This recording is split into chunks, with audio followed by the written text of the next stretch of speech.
What up, everybody? This is Todd Sylvester with the Todd Sylvester Inspires Belief Cast. Thank you once again for joining me, man. It has been so much fun doing this. I've got an amazing guest on today. His name's Jared Shaw, which you're going to hear his amazing story here in a minute. I'm just blown away at the feedback from all of you and the support. I just want to thank you for believing in me. Thank you for, sharing this, especially with people who are struggling, because it's given them, some hope and some belief that they can overcome anything. So I want to thank you. I also want to thank our sponsor, Veracity Networks. Thank you for believing in me. Your sponsorship has helped me get this word out too. I mean, I think Jared and I were just talking, and we just hit over 80,000 downloads. I mean, to me, that's incredible, man. And that just means a lot of people are going to be inspired today. So, Jared, thank you for joining us today. Thank you. My pleasure. Yeah. Well, so a little background on Jared. He's involved with, I guess you call it a Recovery Strong. Is it a company? It's a brand. It's a brand. Yeah. And we are a company. But yeah. And how long have you been doing Recovery Strong? Oh, God, that's a good question. I think it's 2015, right around there when I about 9 months sober is when I started. Yeah. So. So, and the reason why I bring that up right off the bat, it's a brand that's out there, and if you have anything to do with the recovery world, this brand, and it's beautifully done. But what's more important is the message behind it and the help that it's giving people, and we're going to get into that. Okay. You own your own company as well. Am I right? Is it Centerline? Yeah, Centerline Development, construction company. Which I want to get to know more about.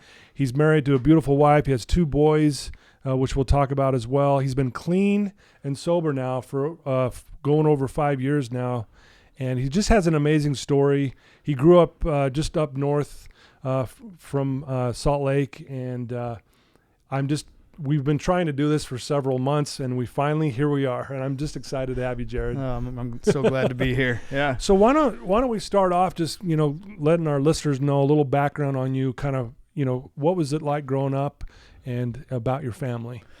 I'm right in the middle of 5 other siblings. We got 3 boys, 3 girls. Okay. Good family, both parents together, loved us, and, we had enough. We weren't the rich family on the block, but we had all that we needed. Sure. And, and so our family's really close, so close that we fight so much. We're always seeing each other. Yeah, we're going camping after this, all of us down to the Knolls to go ride razors tonight, nice. We're trying to social distance out in the mountains or down riding 4-wheelers and stuff. But so a family, pretty active family. Just right in the middle, I guess. Yeah. And that's where kind of the story starts. So growing up, what was it like? I mean, being the middle child, was that challenging, or did you not even really notice it? I noticed it because of sports. Okay. We talked about Tyler Hansen's story, and this sure, is going to be a lot like it. I was right in the middle of this story, and my older brother was the athlete, and I was always in the shadow of him. And, so I was always trying to be better than I was, and I wasn't, and so that kind of stuff really stuck to me. Like in junior high is when all that, I'm not as good as everybody else at some of this stuff, sports, but I was decent, but I didn't know it. I didn't know at the time until later on in life the way I felt inside, like inferior and inadequate. Right.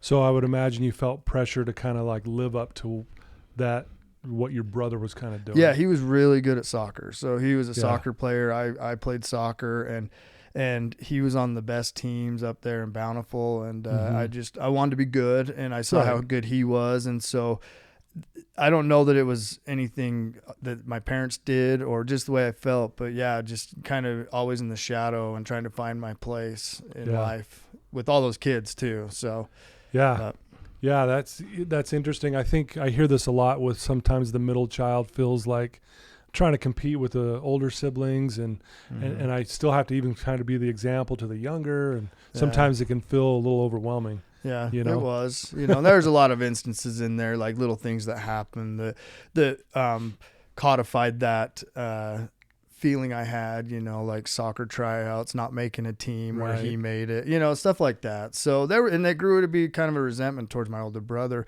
Not anything crazy, but I can see it manifested itself later on in life through my drug addiction, that kind of stuff. So yeah. Well, let's talk about, growing up with your parents.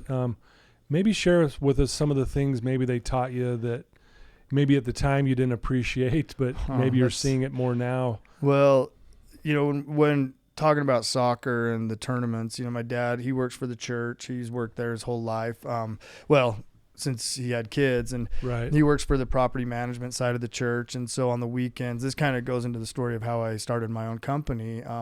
When we were little, to pay for soccer tournaments, we would go out on the weekends and do work, jackhammer holes out in the road and put in survey points for surveyors. And so when I was little, it's probably 7, 8, junior high, my friends would be out playing and I'd go work on weekends, and I really hated it. I hated it so bad. Right, I bet. But looking back, I'm so thankful because now I own a company that does that same thing, and I'm able to employ people. So it's kind of a gift and a curse, but yeah. So my parents were hard workers, loving, there's no complaints about my family. They're just awesome. So it sounds like you learned, obviously at a young age, to work hard. He tried to show me. I didn't know if I learned. Maybe not at the time, but but that's what was being cultivated. It was instilled in me, but I wasn't the best. I fought, and sometimes he would just leave me home because I threw such a fit, waking up in the morning. And it's like, come on. Yeah, he just wanted some help to go help him. Looking back, I'm like, oh man, I wish I would have been a little bit better and a little bit, for all they did for me. So and that helped pay for our soccer tournaments, and we had to earn our way. So very cool. What was it like, like say in high school, were you a confident kid? Did you walk around feeling pretty confident, or did you? I thought I was, but looking back later in life, once again, in retrospect, the Lord tab feeling, that I had, that's when I had it in high school. So I was confident, but I was careful with who I was friends with too, because I didn't want, and I was making friends with people that I was scared of. So that way I could protect myself. I was good at meeting people, good at talking to people. And so I figure, keep your enemies closer type attitude, in high school. So I guess there was fear, but not anything that I noticed until later on in life. I didn't realize why I some of the behaviors manifested themselves. But looking back, yes, I was a scared kid, fearful of a lot of things, but I didn't know. Yeah, I didn't know it. Right, you didn't know it. Yeah. Well, so we mentioned at the beginning of this, you've been clean and sober now for over 5 years, which is, again, congratulations. That is a blessing every day. Yeah, a blessing and a miracle. And I know you would agree with that. Yes. So let's talk about, let's go back, obviously. What happened, and how did you get kind of wrapped up in maybe the drug scene or the partying scene? Or so the first time I ever took a Lord tab, that was the first time I ever felt high, but I didn't know that I was high. I was a sophomore in high school and we were building portables for the other classes. We were in a construction class, and I remember that morning I felt I had a headache, and so I went to my mom's medicine cabinet and I found a pill, take as needed for pain. So I took one. Yeah. And I remember that feeling of I was up on the top of the portable and just felt like everything was okay.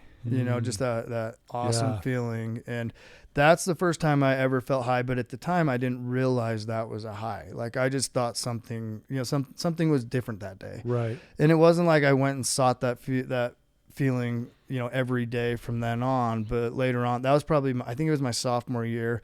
And then my junior year, I had a friend that was a pharmacy tech at his dad's pharmacy. And so that's when things kind of started taking off, where I realized pills were awesome because you can't smell pills on your breath. Right. Mom can't tell, really. Yeah, it's a good way to hide it. Yeah, and so he would steal pills from his dad's pharmacy and bring them to work. And it was probably to school or on the weekends. It was a weekend thing, and it wasn't every weekend, but so I did that here and there. And I didn't drink until I was a senior, I think. Okay. So I didn't touch alcohol till then. I could be off on that a little bit, but it wasn't like it was right out the gate, partying and doing stuff. But and I got 2 alcohol tickets the first day I drank. The first night I went and talked to a cop at Really? the gas station. It was our police or school cop. School cop? Yeah, he was at the wow. gas station, and I had a couple in me, and I was so stupid. I walked up to him thinking, "Hey," and he's like, "Have you been drinking?" And I got busted. So, but that was the start of you should have used that as like, maybe I shouldn't go down this road, right? No, you would I'm already think. getting busted. Yeah, you would think. So that you're saying that around your senior year, are you still, doing pills and stuff on the weekends and stuff at that point? Yes. And it's and then injuries, from playing sports, getting more pills. And then I'm realizing, okay, this is fun. I can, it becomes more involved. My weekends become more involved. And finally I got kicked off the soccer team my senior year because of not going to school. And my focus became partying versus school. I wasn't ever good at school. I liked the social, things at school, but I just, I started missing school a lot more, and then soccer and all the sports just kind of fell by the wayside. Yeah. And social events were my thing. So by the time you're a senior, then you get kicked off the team, and at this point, do your parents know there's a problem? I think I think, like I said, there's 5 of us, and there's a lot going on. Yeah, and so busy. I don't think that they noticed a whole lot. They just thought, what are you doing? Like, you're ruining things, because my brother, they took state the year he was a senior, and then my year. But there was a few people of our friends that year that got kicked off the team because they got really strict with drinking. And my best friends were the team captains, and they had to kick people off. Because I got kicked off because of attendance, not because I got caught at a party. But a couple of our friends, they did kick them off because of that. But yeah, mine was attendance related. But all it would have taken was one night, and there was other things going on that would have been kicked off. So, so they noticed, the downfall of some things, but it wasn't that crazy.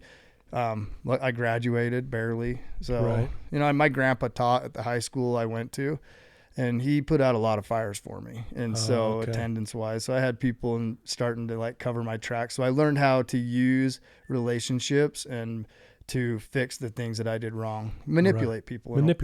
So and they were enabling your behavior by covering your tracks, right? Yeah, and I don't think they noticed it, but but now, looking back, I'm like, oh, I'm sorry, Grandpa. He's up there in heaven. I'm like, sorry I did that to you, but thank you.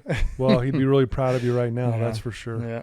Well, let's talk about how that progressed, because obviously things got worse. So you graduate barely. Mm-hmm. So just kind of take us through your story there. Graduate, chased a girlfriend down to UVSC.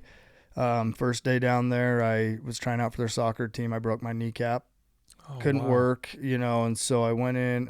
That's when, she's down. I'm losing my girlfriend because she's at BYU, and I can't be here anymore because I broke my kneecap and I can't work and pay for school. And so that doctor, I kept calling to get more pills. I moved back home, and that's kind of where it started getting a lot worse, right? Because I had a lot more time on my hands, and then I wasn't using the pills for the kneecap pain. It was emotional pain, more and more. I realized it was helping me cope. Okay, gotcha. And so the loss of a girlfriend, basically, and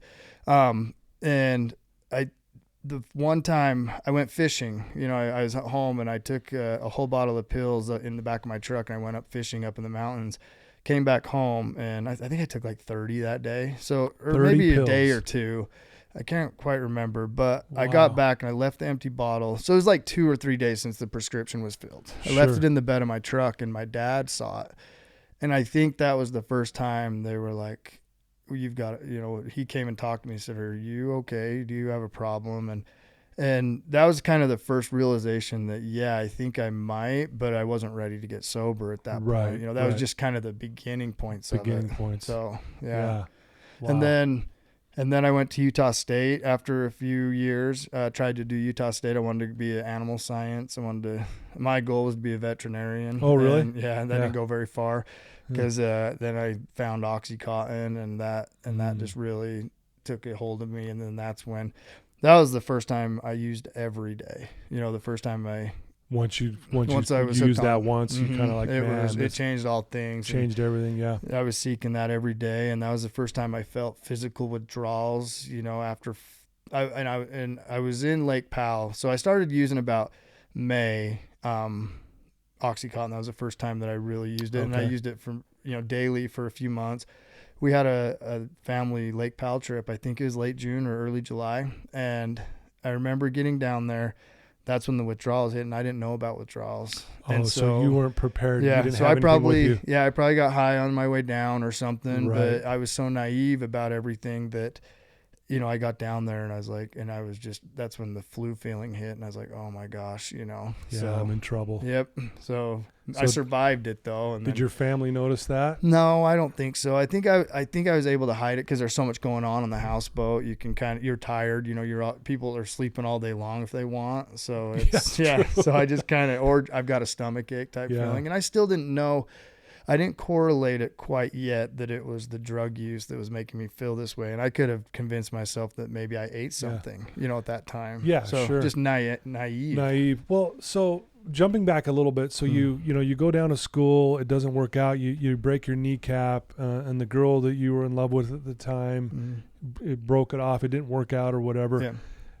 I mean, I would imagine, are you still going through some emotional, like feeling sad and depressed and hopeless kind of thing? It was, I mean, this girl was everything to me, like she was my high school girlfriend, and she was the one, and I'm gonna so, marry her, yeah, exactly. and so at the time, man, I would have chased her anywhere. And so I chased her to BYU. She probably didn't want me to go to UVSC, whatever it was, UVU. Right. And I probably followed her down. She's probably like, come on, don't follow me. I'm trying to move away from you. But so there was just a lot of like wanting validation, wanting to feel loved and wanting to be okay, and she was a beautiful girl. And like, I just figured I'd never get somebody like her again, right. So, but just a lot of, and once again, another failure, another setback, barely graduate high school, all these things. I'm not that good at sports. I'm just kind of mediocre at everything. So what was your belief about you at that time?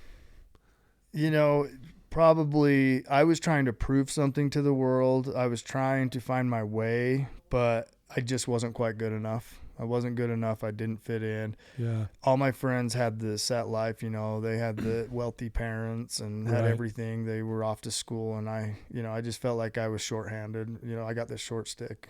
Right. So, but I didn't. Looking back, it's awesome to be able to sit here it's today. It's easy to look back. Yeah. Right. At the time, I probably hated my parents. Why couldn't you make more money? That's where probably a lot of resentment came from, which I feel guilty today even thinking that, because we had everything we needed. Right. So maybe just not some of the emotional connection for sure we needed to. Yeah. So, yeah. So you're now taking OxyContin every day. Mm-hmm. Talk about that and just where that led to. And oh man, that was pure hell. That is a nasty. I never, in all my drug use, I never used heroin or anything like that, but it's the same thing. It was my way of being safe. And even this last bout, just with the Lord tabs and stuff, because that's what I ended up using, because OxyContin changed their formula and it just made it harder to use. And so I went back to Lord tabs, but just the whole game of,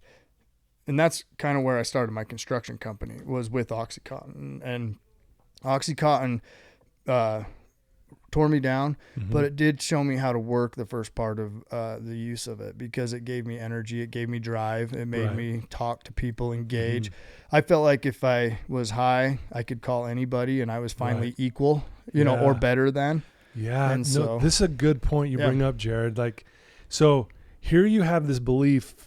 And again, all of us go through this, but you had this belief that on some level you just weren't good enough, right? Yes. So here you are, and it's interesting you say what you did, and I want our listeners to catch what you just said.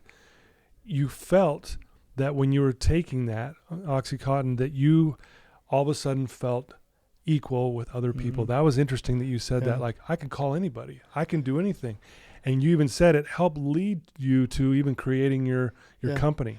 It gave me the confidence I lacked, and I remember feeling that way. That I was working at a law firm, being a runner downtown, and I started this business when I had some spare time, and I would do some OxyContin, and I'd make a phone call to a developer, and I just felt like I could sell it, like no sales training at all. Just something in it just gave me that confidence, and I could talk to that person, and so.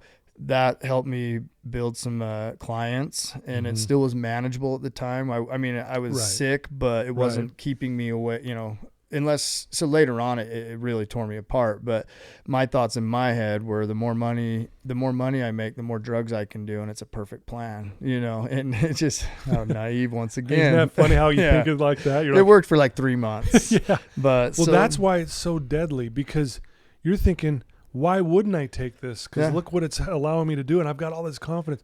No wonder you people get stuck in that, because who wouldn't want to feel confident? Yeah. Right? Oh. But that's where it's deadly, because like you just said, it doesn't last. Nope. It's synthetic. It's not real. And then, I mean, when I'm saying not real, the confidence is synthetic. Yeah. Because it's enhanced by something outside of you. Yeah. Right? So Sure. talk about that 3 months later.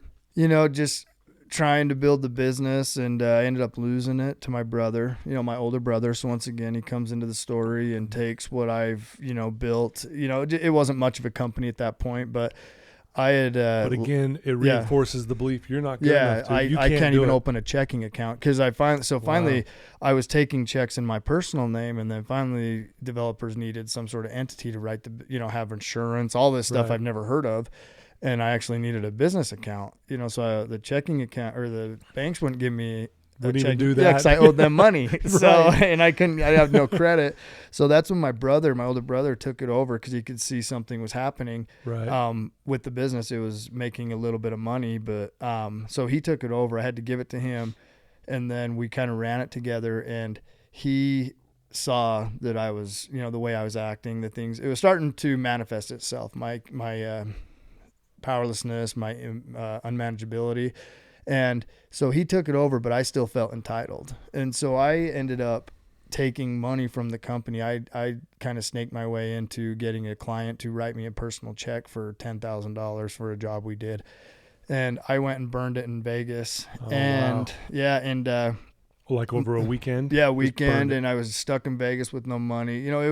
There's a lot more to that, but that's kind of the short story of that. And in the meantime, I ran out all that money, but it was payday. So I called my brother, hey, my other truck was at the shop. Can you leave my paycheck on or maybe I was back at this time. Mm-hmm. I needed money, and he went to go drop a check off at the shop in my console of my truck, but he saw the other check stub from that company to me. And so I got busted stealing company funds. And, and that's kind of where it all just, we had a big family meeting, and that was the first time I ever went to treatment, when they called me out. And, but I felt like it was, every piece of me felt like I deserved every dime of that. But looking back, I'm like, man, what a mess. Like, it was all about me. I deserved everything, get out of my way. And that's one of the other, I mean, there's many negatives to addiction, but that's one of the biggest ones, is we become really selfish. Like, it's all about me. I don't care if this hurts you, and because people who know you, and I know a lot of people who know you, you're like the nicest guy. You're the greatest guy. They love you. Appreciate that.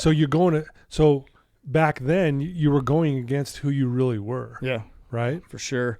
Yeah. And, and I just, luckily that happened. Luckily I took that $10,000. Luckily my brother found that. Luckily all these things happened, because that is what brought the family together. Yeah. And finally, after a big meeting about, my grandparents were there, I'm the only addict in the family. Right. So out of 6 people, I'm the one that has the disease of addiction. And, I just remember being upstairs yelling and fighting, because my ego was so big. I started this company, yet I couldn't even open a checking account. It's just so. And finally, my sister was there, and she just asked, do you need help? And that was when, like, that simple question. Simple question. Yeah, I just broke down all my walls, and I just was like, yes, and then within 3 days I was into treatment. So for the first time, that was my first time in treatment. And, I was able to stay sober for a little while. Yeah. So, but yeah, that's kind of a little bit of that. I was 23 at this time. 23? Yeah. Okay. You mentioned something I want to point out. You said, luckily, my brother found that check stub. Yeah. Luckily, he brought it to my attention and called me out on it. And I want to point that out, because I think it's interesting, because what I'm hearing you say is you're looking at that as a blessing. Yeah. Because had that not happened, you would have kept going the path you're going, correct? Mm-hmm. Yeah, I would have stolen more. Who knows? It could have been another weekend where I overdose. I drive a company truck and I hit a family and I kill them. There's just so many things that could happen. And so luckily that didn't happen. I love that you say that, because I point out to my listeners and my clients all the time that life happens for us. Mm-hmm. Even some of the toughest, horrific times, it's actually happening for us. Or in other words, it's a blessing. Yep. We may not see it in the moment, but like you said, when we look back, we go, oh man, I am so glad that happened. Yeah. Right. Yes. Just the whole experience of it, because I can still feel the, how blind I was to what my actions were. I was just so caught up in addiction and everybody owed me something. Right. And so how could you do this to me? And then feeling the 180-degree shift of ego, and then the spirit of my sister being somebody who comes in and asks a simple question instead of yelling at me and telling me I'm a piece of crap, which that's what I felt like my family was saying. Right. She kind of just opened things up with just that. She was the one that needed to say what needed to be said at that time. Yeah. And I responded. I was on the same frequency as her. Yeah. So so you go to treatment, and you get out of treatment. Mm-hmm.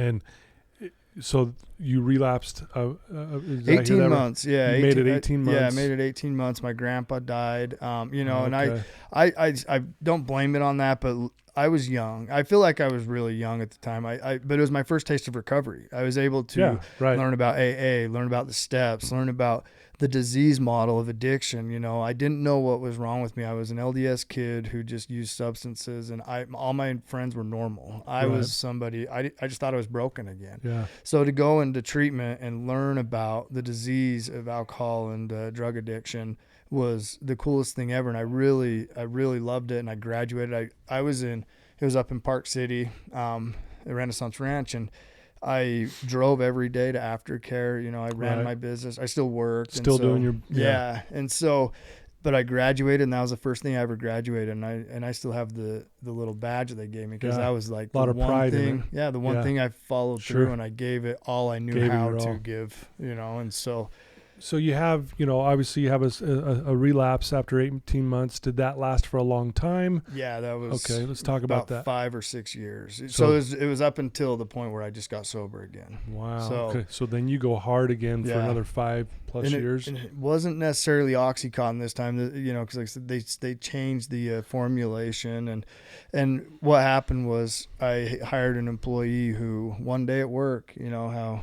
Just, hey, do you want to buy some Lortabs? And I had been sober long enough that I thought, I can handle this again. Yeah, I can do it. So I'm like, I've been all right. And how often do we hear that? Yeah, no kidding. It doesn't work, guys. If you want to save yourself pain and heartache, you're not cured. Yeah.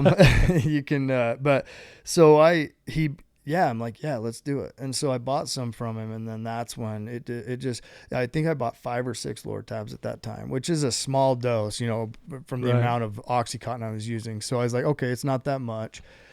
But then I started taking it every day, and, and every day I had to have it. And I was still running my business, and I was spending hundreds of dollars a day by the end of it. And I was taking a lot of Tylenol in those pills. If the Lortabs weren't going to kill me, the opiate, the Tylenol was killing my liver. And so I would check my, and once again, naive about Tylenol. I didn't know that it was bad for you. Like I just saw a drug that I could take to get me high. I didn't know all the side effects of that drug. And so one day I took I couldn't get my Lortab 10 milligrams.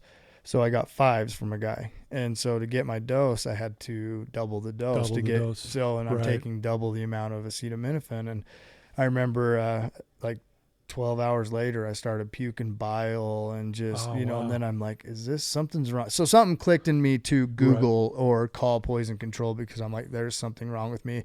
And at this time, my parents think I'm still doing okay. They're probably worried about me because of actions. They're probably noticing that something's off. But I haven't come out and said, I need help, or I'm using again. I tried to hide it. And so I call poison control, and I tell them how many I took, and they said, you need to go to the emergency room. So I can't remember the total amount, but so I remember just getting in my truck, drive into the emergency room. First time in the emergency room is using pills. Been there for other things, but as a drug overdose. And so I go in, I get checked in, I'm crying, I'm praying to God that I'm not going to die.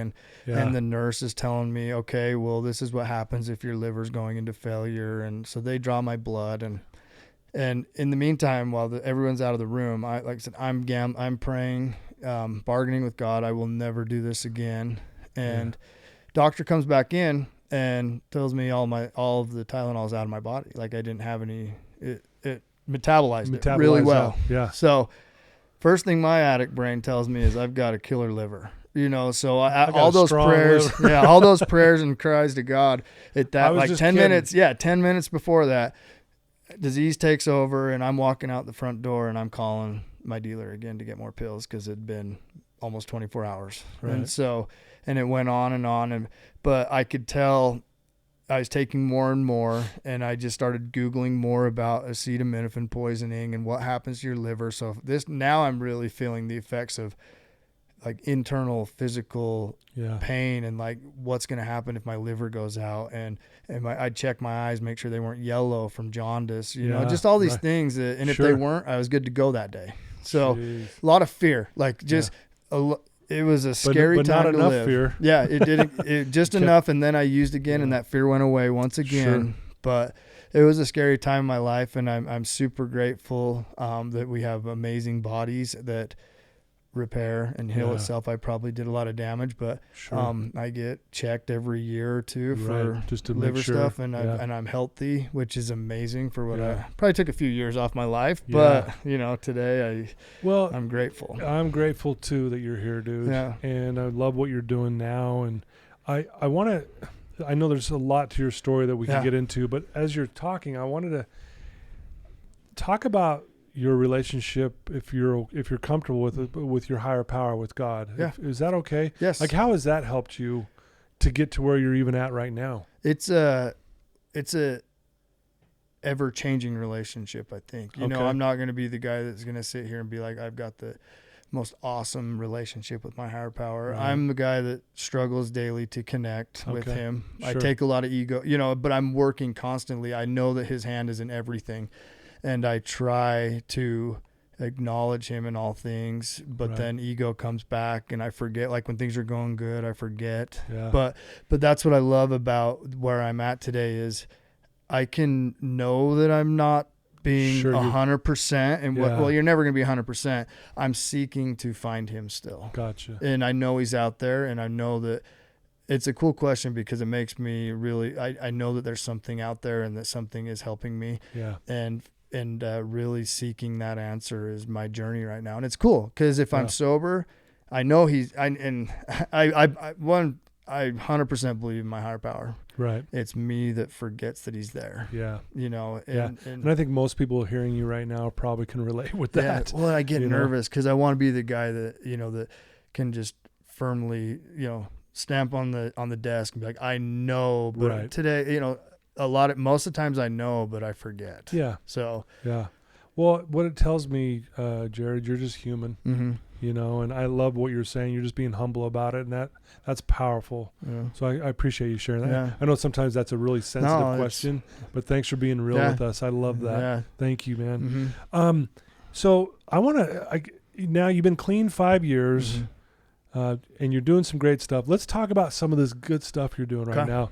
You've got a brand called Recovery Strong. Yeah. Let's talk about that, and where did that come from, and how did you, and what's your plans with all of that? Yeah, that's another good question. So it's I started that. So going back to a little bit to the liver thing. Oh yeah, please, the body and I started doing a lot of cycling when I started using drugs, road biking. Doing some long distance road biking, and so when I got sober.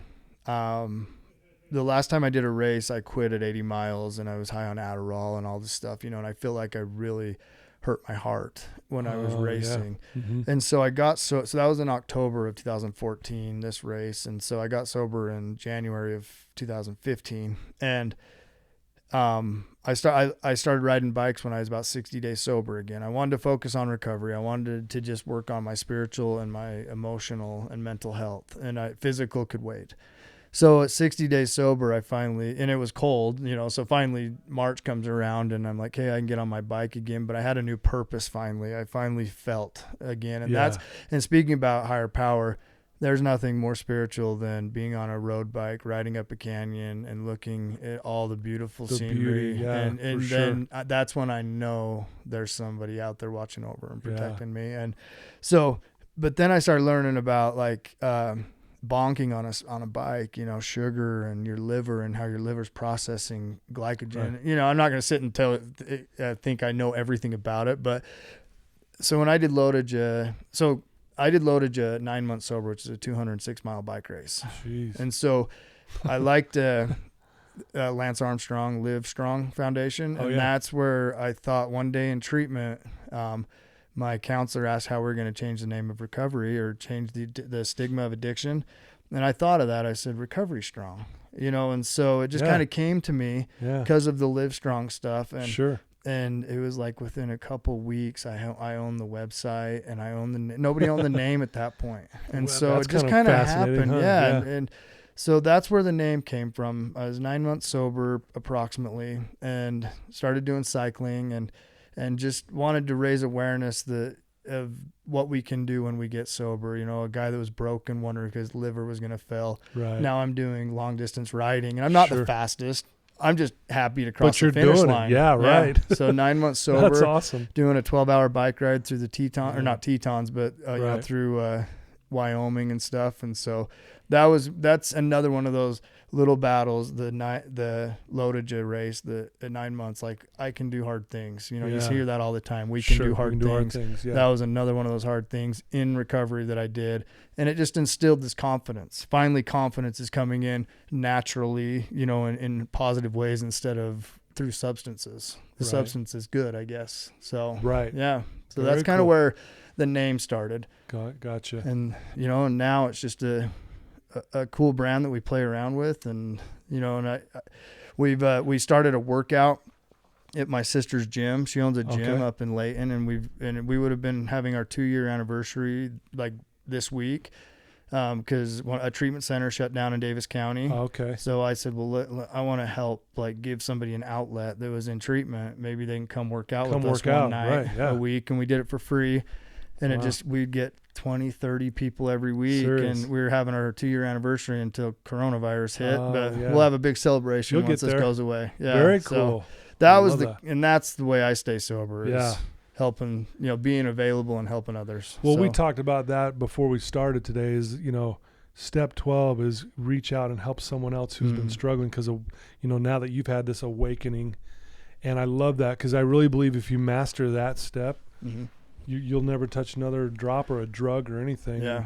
And so, but that's why I love you, Jared, because you really are passionate about helping other people. And, we know a lot of the same people and they can't say enough good about you, dude. It's good to know. That's good to hear. It's all good, dude. Yeah, that's good.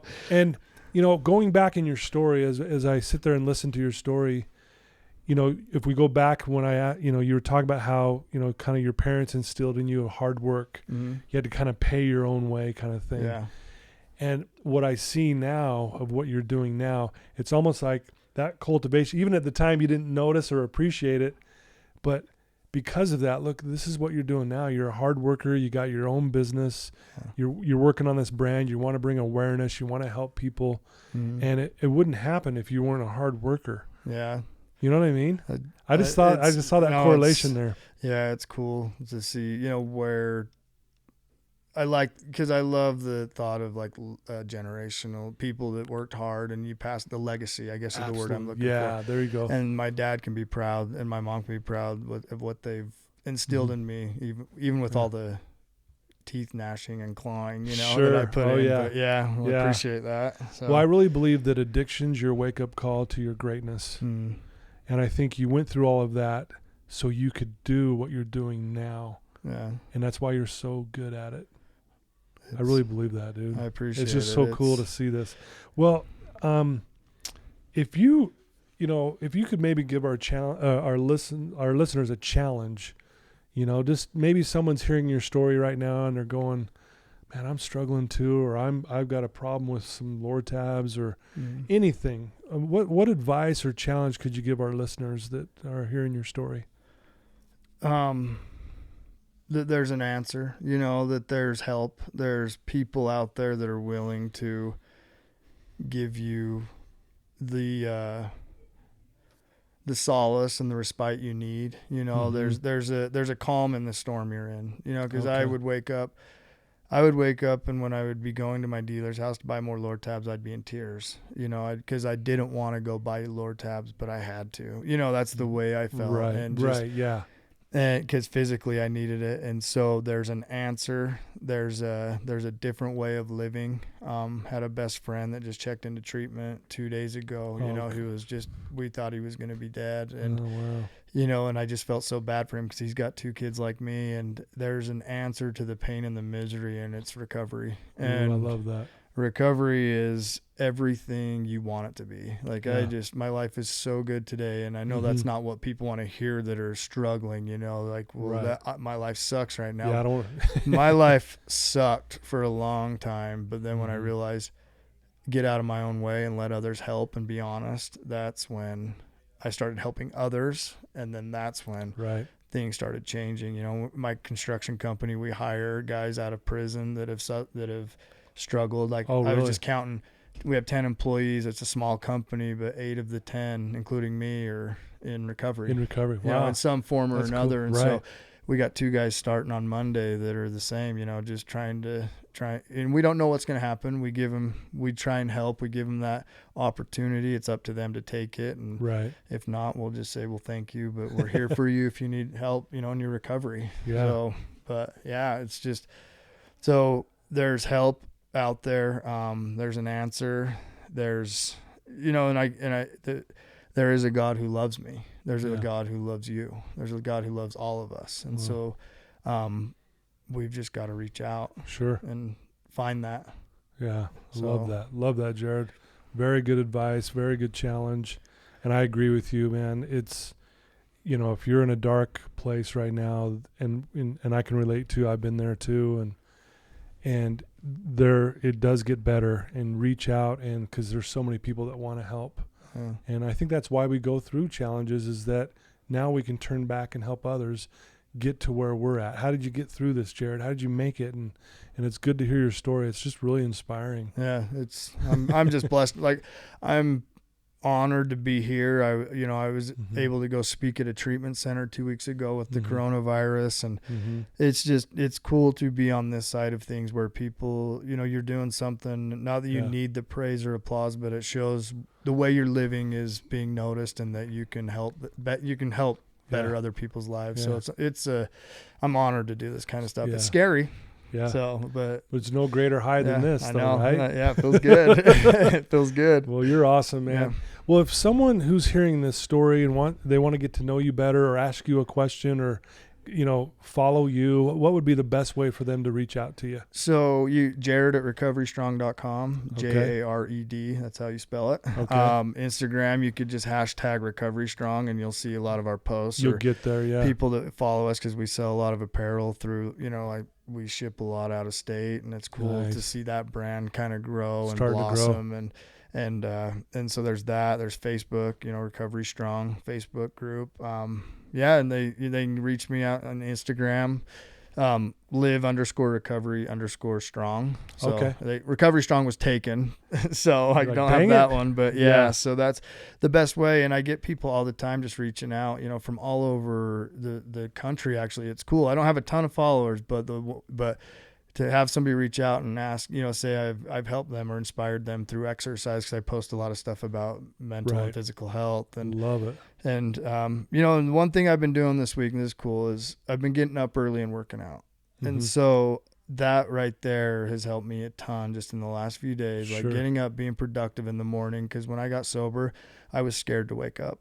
I didn't want to face the day. And so now I'm still scared to get up a lot of times, but I get up and I just, let's do this today. Wow. What can I do to be better today? Yeah. So very cool. So there's the social medias. Okay. Well, thank you.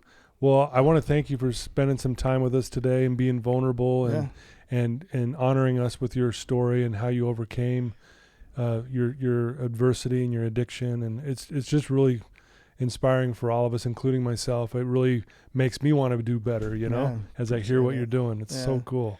Yeah, you're doing awesome. So I appreciate you having me. You betcha.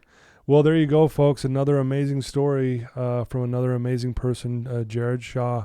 Please follow him. Please reach out to him and check out his brand, man.